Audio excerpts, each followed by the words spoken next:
Vous écoutez Impact Féminin. Il n'y a pas si longtemps que ça, je ne me considérais pas comme une personne confiante, j'avais du mal à m'affirmer et à trouver un sens à ma vie. Les dernières années, je ne me sentais pas du tout à ma place, enfermée dans un travail qui m'épuisait, un manque d'estime de moi, un complexe d'infériorité à n'en plus bouger et une dépendance au sucre virulente. Aujourd'hui, j'ai créé 3 entreprises, je vis en Espagne depuis 3 ans, j'ai créé la vie et la liberté pour vivre la vie dont j'ai toujours rêvé. Et dans ce podcast, je vais vous partager les meilleurs outils qui m'ont le plus impacté pour votre développement, extension personnelle et votre éveil spirituel. Dans la saison 1, nous allons parler de Human Design, l'outil qui a complètement changé ma vie et qui est responsable de la mise à niveau incroyable de mon existence. Je suis tellement heureuse que vous m'ayez rejoint pour partager ce moment ensemble. Alors allons-y, c'est parti. Hello et bienvenue dans ce nouvel épisode d'Impact Féminin. Je suis très heureuse de vous retrouver aujourd'hui pour cet épisode numéro 2 dans lequel nous allons aborder un sujet très intéressant puisque j'ai choisi de parler comment le Human Design permet de prendre confiance en soi, de s'affirmer et d'oser entreprendre. Donc on va voir 5 points clés, 5 points ultra importants. Donc je suis très heureuse aujourd'hui car je suis en train de tourner ce podcast entre 2 voyages. Donc là je viens de rentrer de chez mes parents, je pars dans quelques jours à Dublin et j'ai très hâte de vous partager tout ça sur les réseaux sociaux parce qu'on va visiter de nombreux lieux énergétiques. Ça va être génial. Donc voilà, et comme d'habitude, je me rends compte chaque jour qui passe ô combien le Human Design est un outil fabuleux, extraordinaire, notamment dans les relations. Et on va vraiment le voir dans ces 5 points clés qui sont vraiment cruciaux. Donc la dernière fois, ce qu'on a vu, c'était qu'est-ce que le Human Design, comment est-ce qu'il est obtenu. Si vous ne savez pas ce que c'est le Human Design, je vous invite très fortement à aller écouter l'épisode 1. Vous pouvez également aller calculer votre charte corporelle, donc votre carte personnelle de votre Human Design sur mon site internet. Vous trouverez le lien dans la description.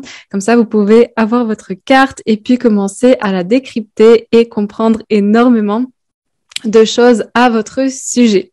Alors, sans plus tarder, rentrons dans l'épisode. Voilà, donc les 5 points que j'aimerais aborder au jour d'aujourd'hui, c'est vraiment 5 points clés pour moi qui ont été très impactants. Donc, je vais vous donner plusieurs exemples par rapport à mon vécu. Donc, comment justement le design m'a permis de prendre confiance en moi, de m'affirmer et d'oser entreprendre aussi, notamment dans les entreprises que j'ai créées ou autres, que ce soit dans ma vie personnelle ou dans ma vie professionnelle et comment développer mon entreprise également. Donc le premier point qui m'a vraiment avec lequel le Human Design m'a énormément impacté, c'est de prendre conscience de mes forces et de mes zones de challenge très rapidement et de savoir comment les utiliser, comment les gérer, les maîtriser du moins avec un premier regard. Et je peux tout de suite donner 2 exemples très très concrets. Alors, si vous connaissez un peu l'Human Design, je pense que vous avez déjà eu un aperçu des lignes.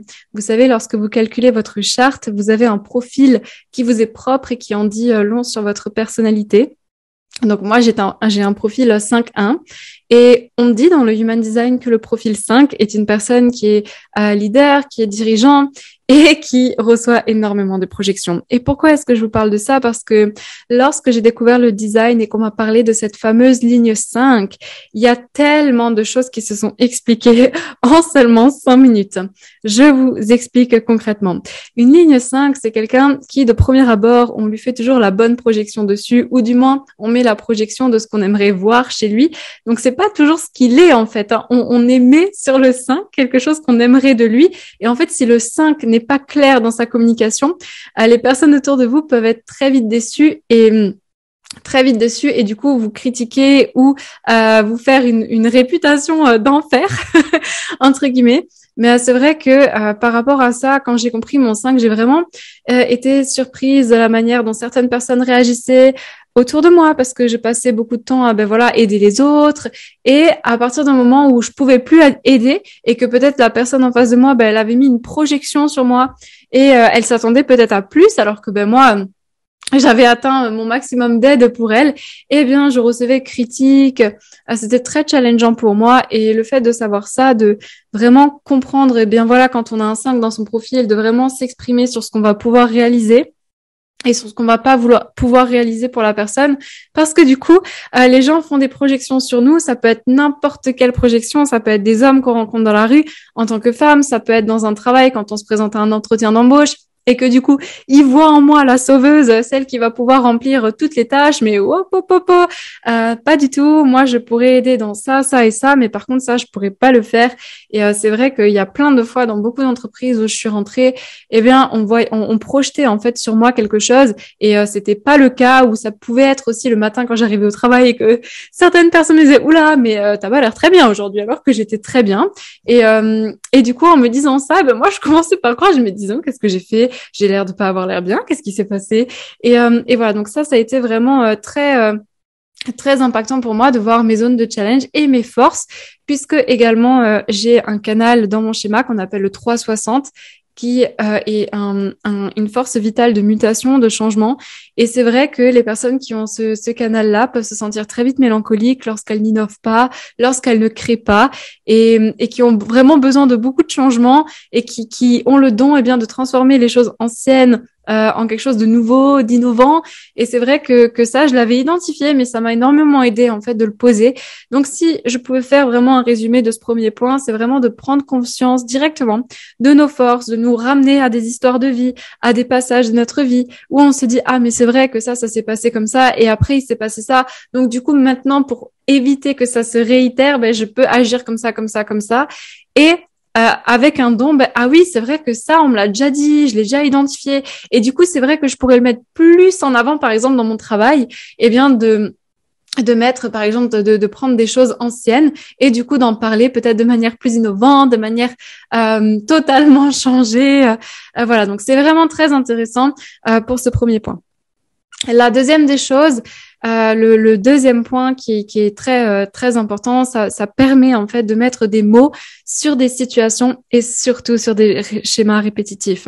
Si aujourd'hui, vous faites de la dépendance, enfin si vous êtes dépendante affective, si vous avez par exemple des tendances à l'alcoolisme ou à la drogue, qu'il y a des choses qui se répètent souvent dans votre vie, le Human Design peut vraiment vous aider pour ça, puisque alors j'en ai moi-même fait l'expérience avec le schéma répétitif de tout ce qui était dépendance affective un moment dans ma vie, et aussi j'ai fait l'expérience de vivre avec quelqu'un qui était totalement dans son désalignement et qui du coup buvait à flot et était tombé sous l'emprise de la drogue et de l'alcool. Et c'est extraordinaire de voir à quel point, il peut révéler ces zones, du coup, où c'est très challengeant, où on peut tomber dans des situations ou dans des schémas répétitifs, et de voir justement qu'est-ce qui pourrait aider, en fin de compte, à aider ces personnes à aller mieux. Je vous donne un exemple. Je connais une personne qui a ce qu'on appelle une racine non définie. Donc, qu'est-ce que c'est une racine non définie? Quand vous regardez votre schéma, vous allez calculer votre charte, et puis là, vous regardez vous voyez, il y a des carrés, des centres. C'est des centres énergétiques, en fait, des carrés, des losanges, des triangles. Vous dites, mais mon Dieu, qu'est-ce que c'est tout ça?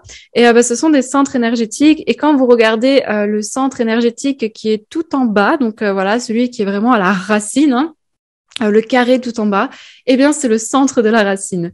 Et les personnes qui ont ce centre-là pas coloré, donc on appelle ça non défini dans leur schéma, ce sont des personnes qui vont amplifier le stress des autres automatiquement, et qui, eux, ont le don d'être calmes et sereins, sauf que très souvent, ils amplifient tellement le stress des autres qu'ils n'arrivent jamais à s'arrêter.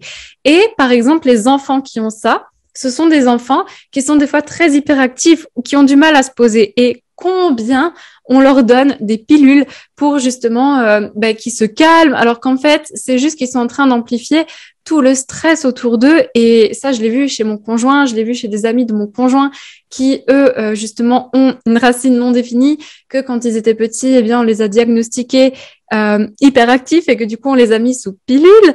Et c'est très intéressant de voir à quel point, en fait, cet outil peut révéler ces zones-là, alors qu'en fait, il suffirait juste de comprendre que ces personnes, elles amplifient le stress stress autour d'elles et que certaines routines, certains rituels, certaines pratiques pourraient les aider à se canaliser eux-mêmes et à ne plus accepter en fin de compte la pression d'autrui, même si c'est aussi quelque chose qui se fait inconsciemment. Attention, quand un centre n'est pas coloré, donc non défini dans le schéma, il y a vraiment ce côté d'amplifier en fait les énergies autour.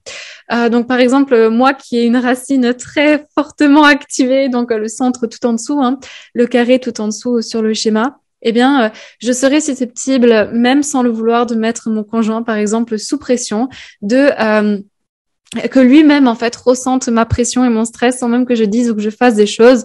Donc, à lui de comprendre comment se protéger.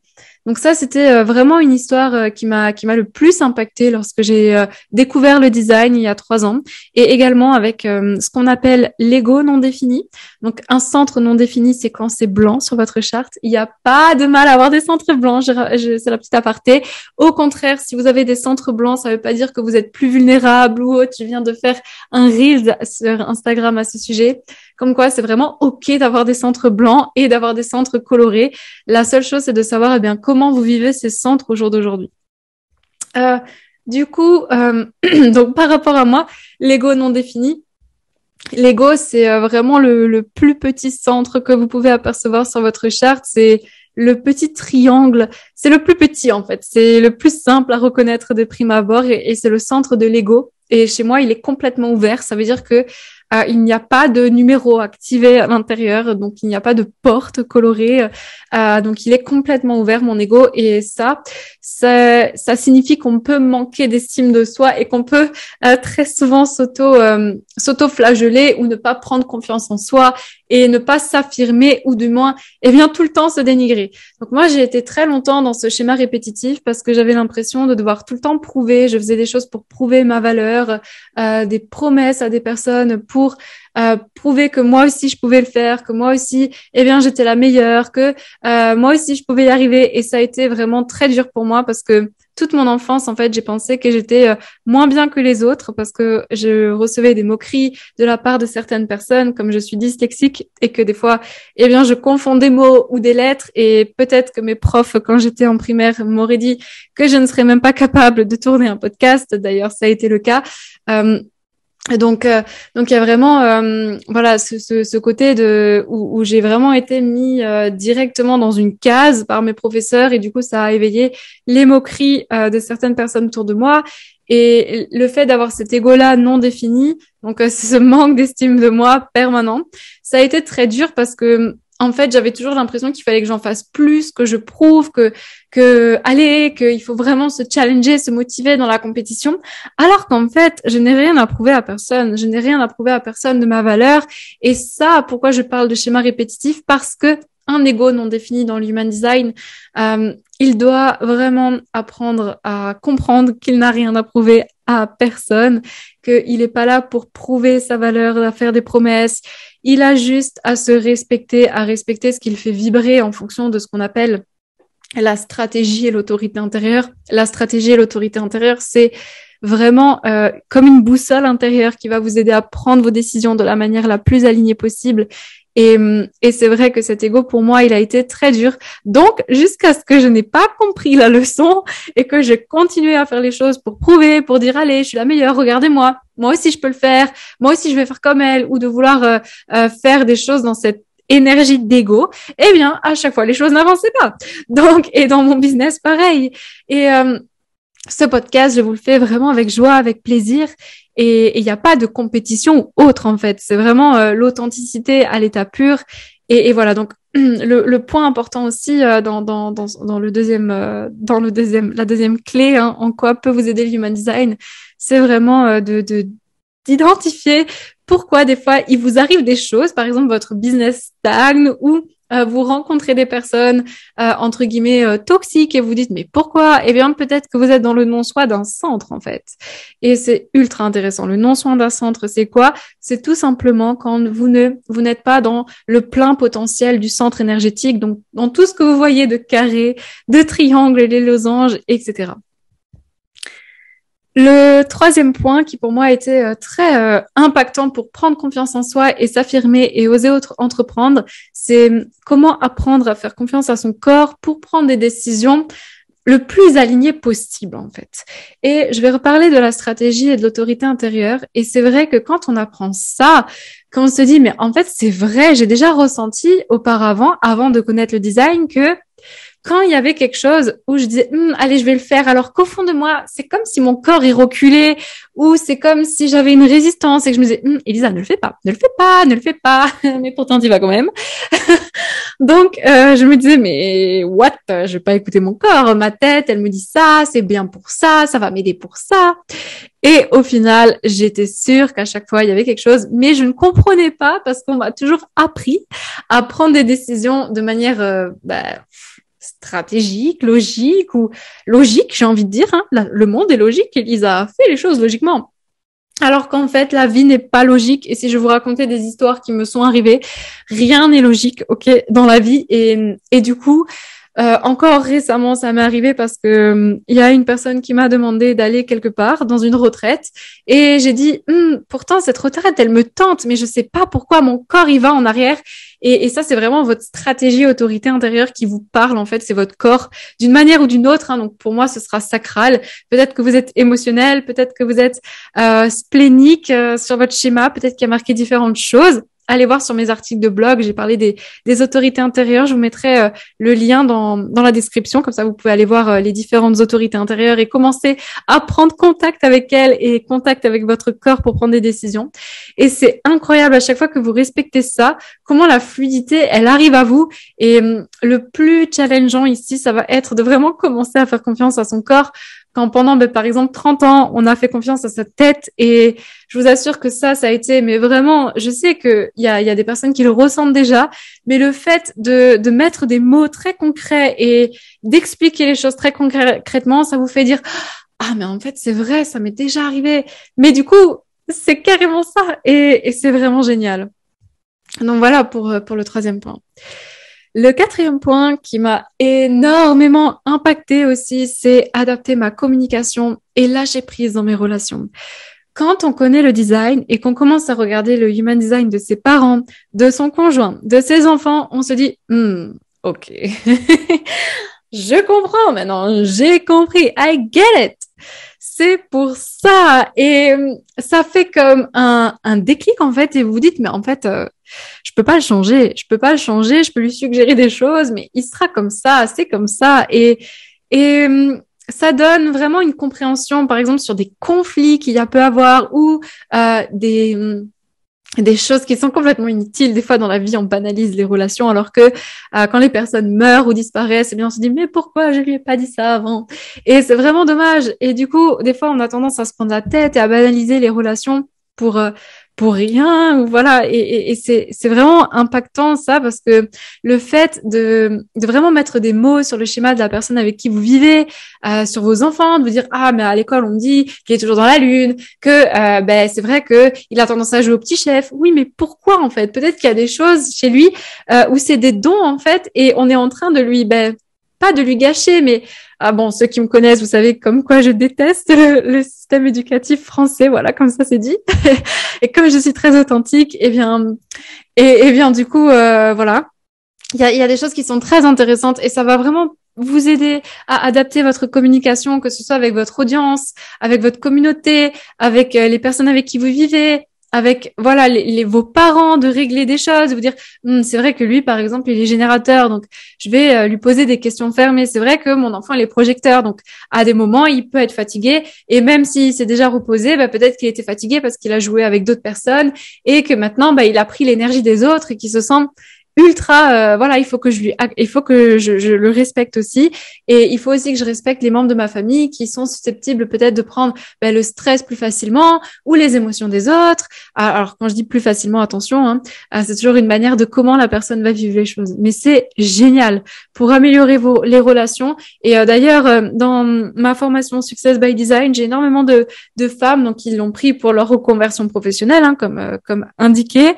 et pour leur business, mais elles m'ont dit mais tu sais quoi, dans ta formation, Je suis vraiment venue pour ça. Et en plus, eh bien, j'ai imprimé toutes les chartes de ma famille et c'est juste incroyable comment, comment ça aide en fait. J'arrive tellement à mieux comprendre. Donc voilà pour ça. Et le dernier point, qui est le point numéro 5, qui permet vraiment de prendre confiance en soi, de s'affirmer et d'entreprendre, c'est de moins se poser des questions. C'est un sondage que j'avais fait avec plusieurs personnes en fait, et j'avais demandé. Et du coup, la première fois que tu as découvert le design, c'est quoi qui t'a vraiment impacté? Et on m'a dit, franchement, je me suis beaucoup moins posé de questions et j'ai juste foncé parce que je me suis dit, mais en fait, c'est en moi. C'est en moi. C'est vrai que je me demandais si j'étais, mais en fait, c'est là, c'est marqué, c'est écrit. C'est vrai que c'est exactement comme moi, je le ressens. Et ça vous permet en fait de confirmer certaines choses aussi que vous avez par exemple vécues. Par exemple, comme je disais avec mon 5 mois, quand je me dis mais punaise, c'est bizarre. À chaque fois que je rentre dans une pièce, on se retourne et des fois quand j'essaye d'aider, j'aide, les gens sont contents et des fois j'aide et après on me critique, mais c'est quoi ça?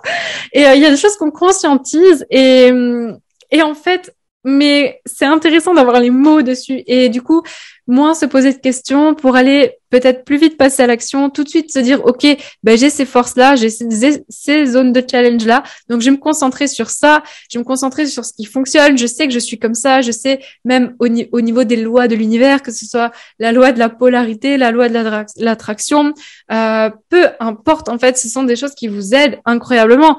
Même pour développer son entreprise, on se pose beaucoup moins de questions, on sait ce qui va tout de suite fonctionner, ce qui va peut-être moins fonctionner et ça fait gagner du temps en fait. Ça fait gagner du temps parce qu'il y a des personnes qui ont des fois besoin de 3 ans, 4 ans, 5 ans pour expérimenter leur être. Alors que là, c'est un outil qui vous permet tout de suite de vous comprendre, de vous comprendre, oui, et de comprendre votre authenticité, vraiment les zones qui sont pour lesquelles les plus fortes pour vous. Donc, allez-y.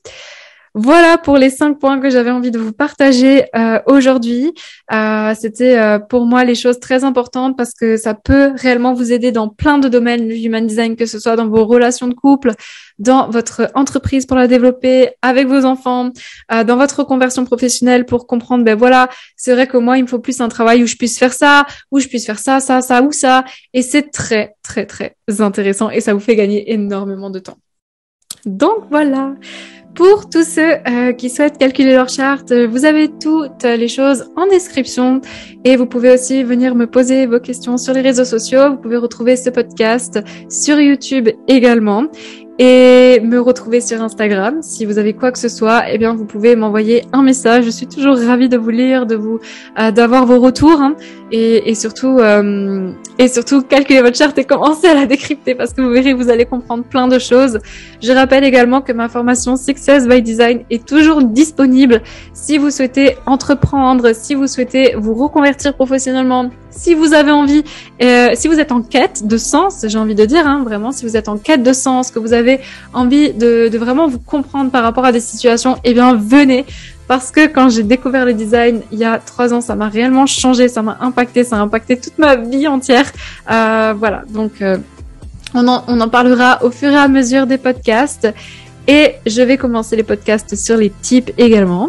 Et sur ce, je vous souhaite une lumineuse journée, ou une lumineuse après-midi. Je sais pas quand est-ce que vous écoutez ce podcast. Et je vous dis à très vite.